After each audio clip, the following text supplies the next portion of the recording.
સાબરકાંઠા અને અરવલ્લી જિલ્લા સહિત રાજ્યમાં પડતી ભારે ગરમીને લઈને શાળાઓનો સમય વેકેશન સુધી સવારનો કરવા માટે શિક્ષણ મંત્રીને આપવામાં આવ્યું આવેદનપત્ર। રાજ્યમાં પડતી ગરમીના કારણે હવે લોકો આ ગરમીથી બચવા માટે પંખા અને એર કુલર જેવી ઇલેક્ટ્રિક સાધનો સાથે ઠંડા પીણા પીને પણ ઠંડક મેળવી રહ્યા છે। આવી પડતી રાજ્યમાં ગરમી અને બીજી તરફ ઉચ્ચતર માધ્યમિક અને માધ્યમિક શિક્ષણ બોર્ડ દ્વારા લેવાઈ રહેલ ધોરણ 10 અને ધોરણ 12 વિજ્ઞાન અને સામાન્ય પ્રવાહની પરીક્ષાઓ વિદ્યાર્થીઓ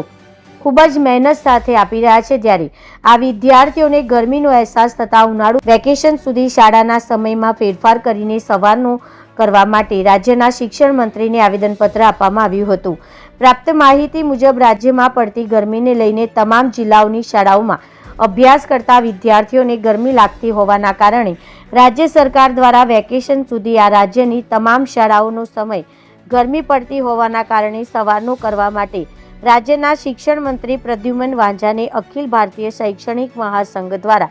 આવેદનપત્ર આપવામાં આવ્યું હતું, જે અંગે મહાસંઘના અધ્યક્ષ મિતેશ ભટ્ટ અને મહામંત્રી પરેશ પટેલ દ્વારા આવેદનપત્ર આપીને રજૂઆત કરવામાં આવી હતી। રિપોર્ટર જનક જાદવ, સાબરકાંઠા।